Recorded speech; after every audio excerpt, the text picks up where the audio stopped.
हाय दोस्तों, ये मेरा YouTube पे पहला वीडियो है और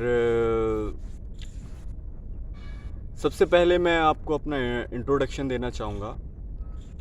मैं भारत की संस्कृति के ऊपर, भारत की जो विरासत है, मूल विरासत, उसको लेकर अध्ययन कर रहा हूँ और भारत में लगभग 2 वर्षों से भ्रमण कर रहा हूँ मैं।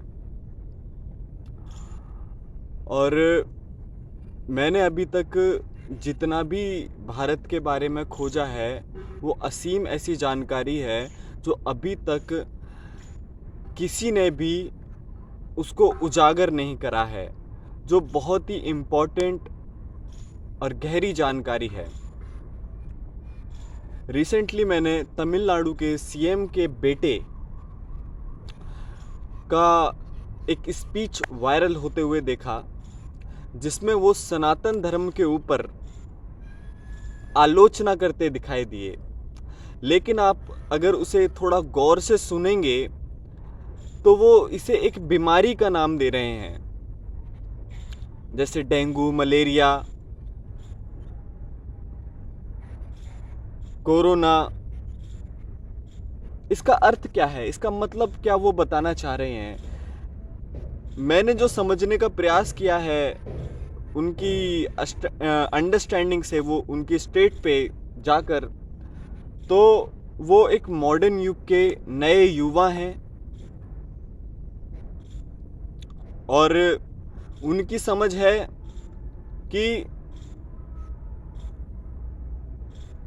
ये जो धर्म के नाम पर, सनातन के नाम पर बैगर्स बढ़ रहे हैं, भिखारी देश में बहुत ज़्यादा हैं,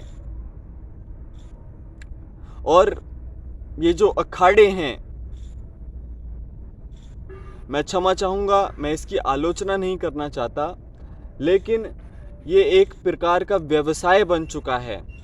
लोगों ने इतनी अपनी संपत्ति जुटा रखी है कि उनके पास कोई भी ऐसे सुख सुविधा का साधन बचा नहीं है। सारी सुख सुविधा का साधन उनके पास उपलब्ध है और वो धर्म का उपदेश दे रहे हैं। और इसी से बहुत बड़ी दिक्कत किसी भी राजनेता को होनी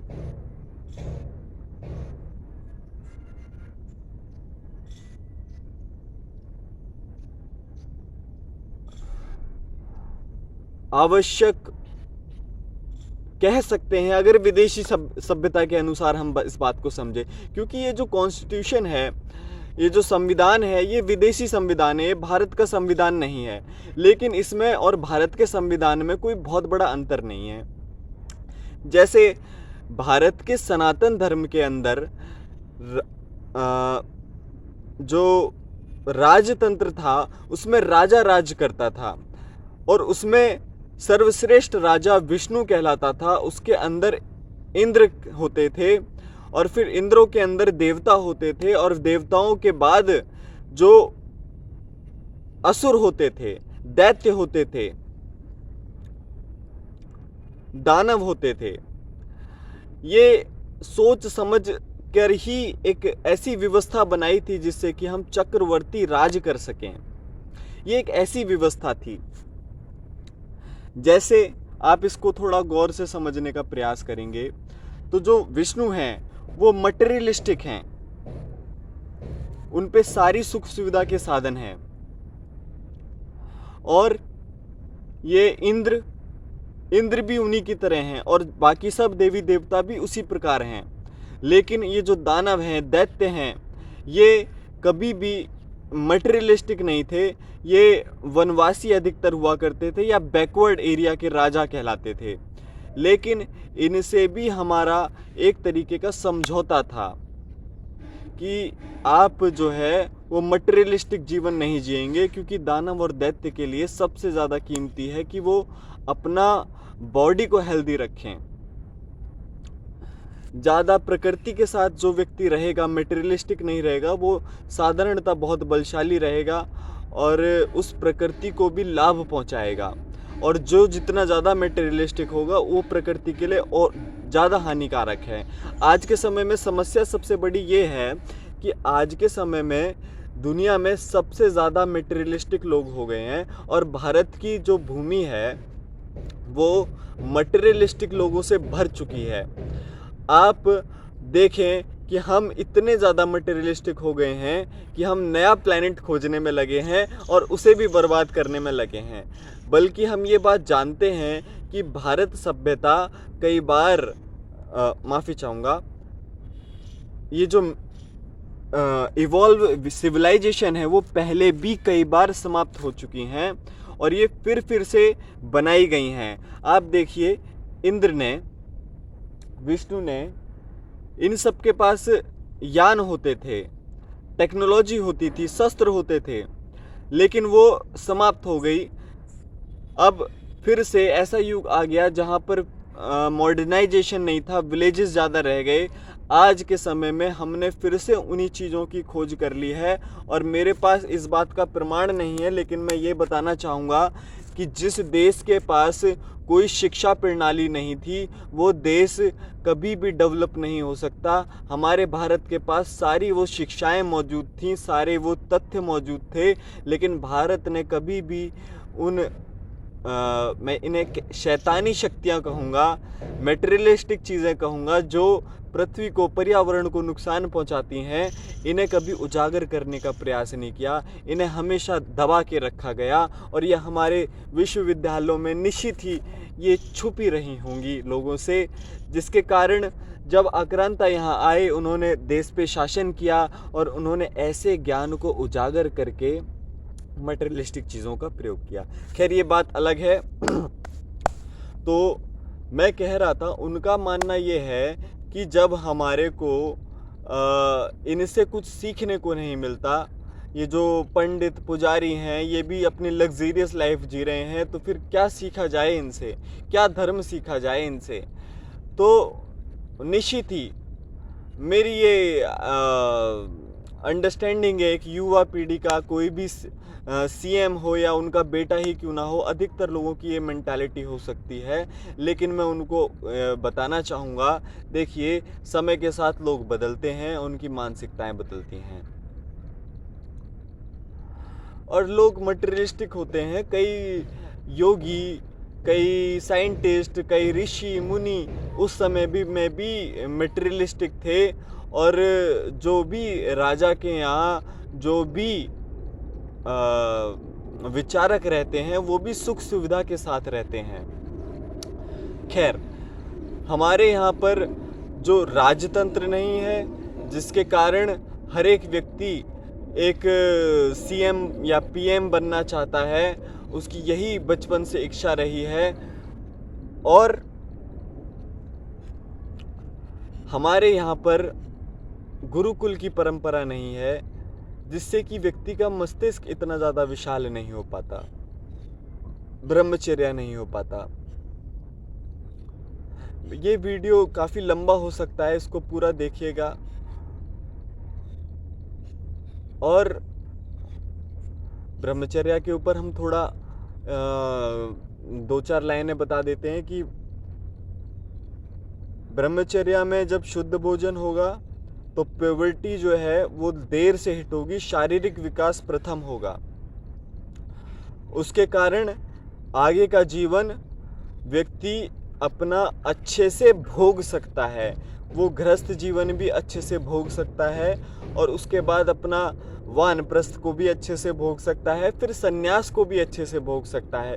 इसीलिए 75 वर्ष की आयु में पहले के समय में सन्यास की परंपरा थी और 50 वर्ष की आयु में वानप्रस्थ की परंपरा थी, जिससे कि व्यक्ति गृहस्थ में रहकर सारे भोगों को भोग सके, चाहे वो तामसिक है या वो कोई भी अल्कोहल या मांसाहार या जो भी पसंद करता है उसका भी सेवन करके देख ले। वानप्रस्थ में भी वो ये कर सकता है, लेकिन फिर भी अगर वो वहाँ पर भी शुद्धता रख के शरीर की तो आगे काम आएगी, ऐसे ही गृहस्थ में भी काम आएगी।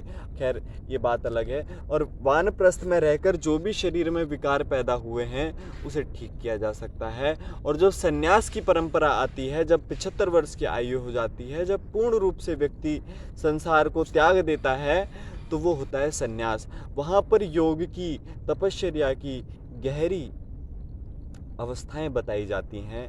आज के समय में वो सारी अवस्थाएं विलुप्त हो चुकी हैं। मैंने उसके ऊपर काफ़ी गहरा अध्ययन किया है और मैंने जाना है कि अगर कोई व्यक्ति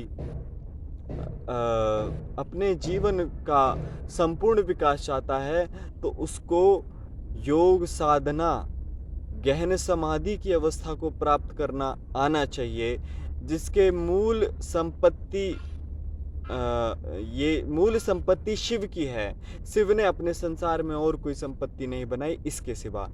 अगर आप बुद्धि को प्राप्त कर लेते हैं तो आपका राज्य कहलाता है, आपकी प्रजा कहलाती है और आपका ही समस्त संसार होता है, क्योंकि योग साधना, तपश्चर्या शिव ही है जो इस मानव जीवन का अंत करते हैं। ये ब्रह्मांड का विकास उन्हीं के कारण होता है। सूर्य, चंद्रमा, पृथ्वी का जन्म उन्हीं के कारण होता है। ये पूरा ब्रह्मांड, अगर सूर्य, चंद्रमा, पृथ्वी जन्म नहीं लेंगे तो ब्रह्मांड कभी भी फैलेगा नहीं, इसका विकास नहीं होगा और जीवन रुक जाएगा। मानव जीवन, अब इस पे थोड़ा हम बात कर लेते हैं। पृथ्वी और सूर्य के बीच बिल्कुल नारी और पुरुष जैसा एक संबंध है। जैसे सूर्य पृथ्वी को निरंतर ताप देने में लगा है, जिसके कारण पृथ्वी पर जीवन प्रारंभ होता है और जीवन धीरे धीरे अपनी चरम अवस्था को प्राप्त करता है। और पृथ्वी पर वो व्यक्ति जन्म ले लेता है जिसके कारण सूर्य जन्म लेता है और पृथ्वी जन्म लेती है और तपश्चर्या करके वो अपने लक्ष्य को प्राप्त कर लेता है।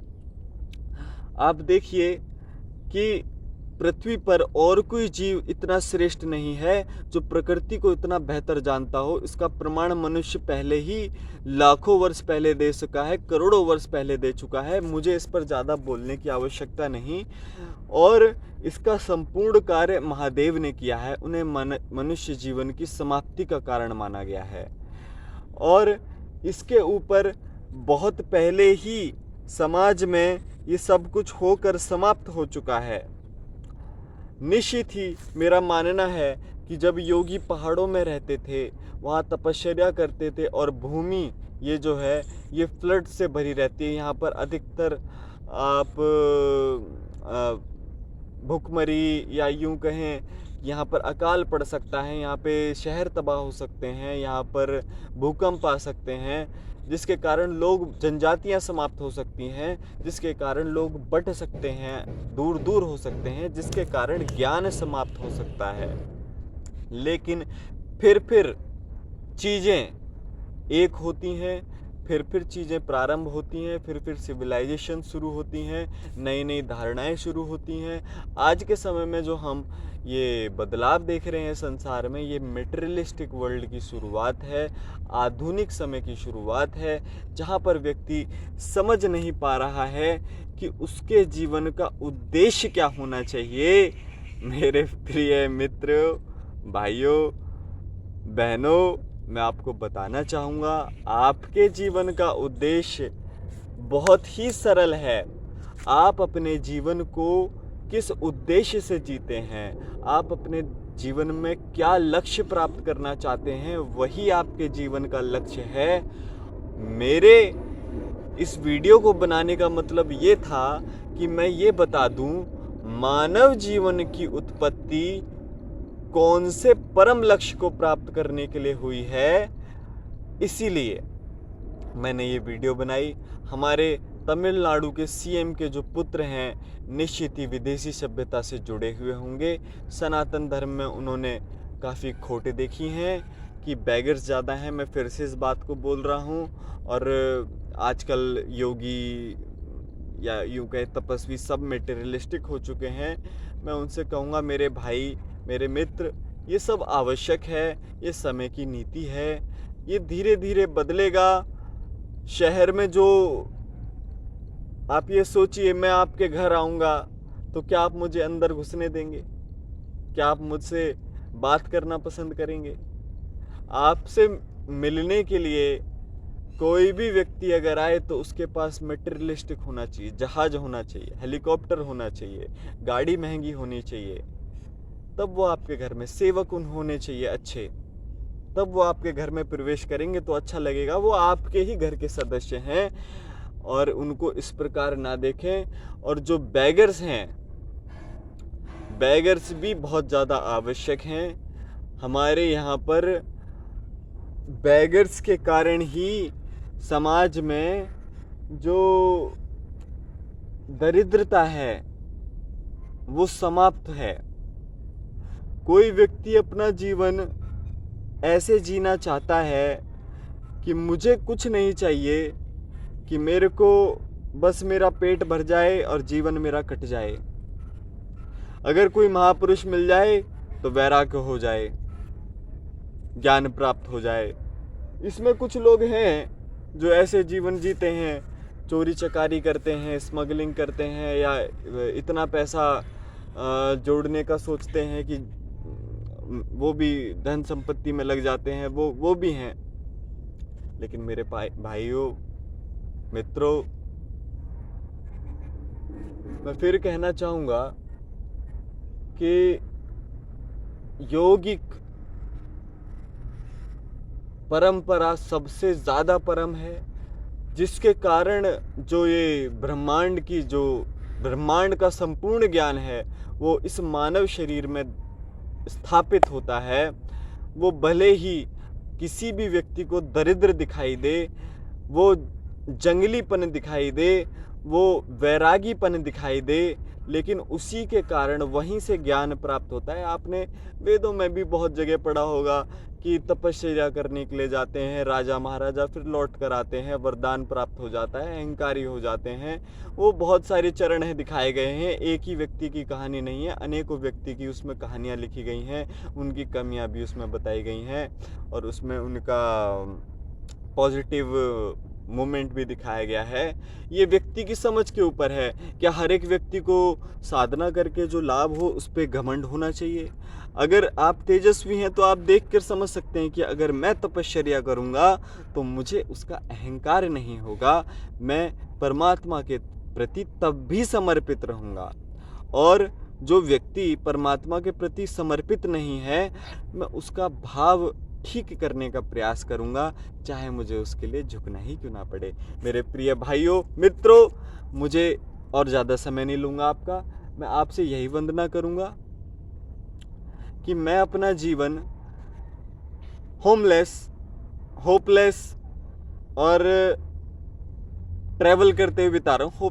होमलेस कहना वैसे उचित नहीं है, क्योंकि मैं यात्रा करता रहता हूँ, मेरे को बहुत लोग सहयोग करते रहते हैं। लेकिन मेरी यात्रा में थोड़ी बहुत रुकावट आती है, वो आती है पैसे के कारण।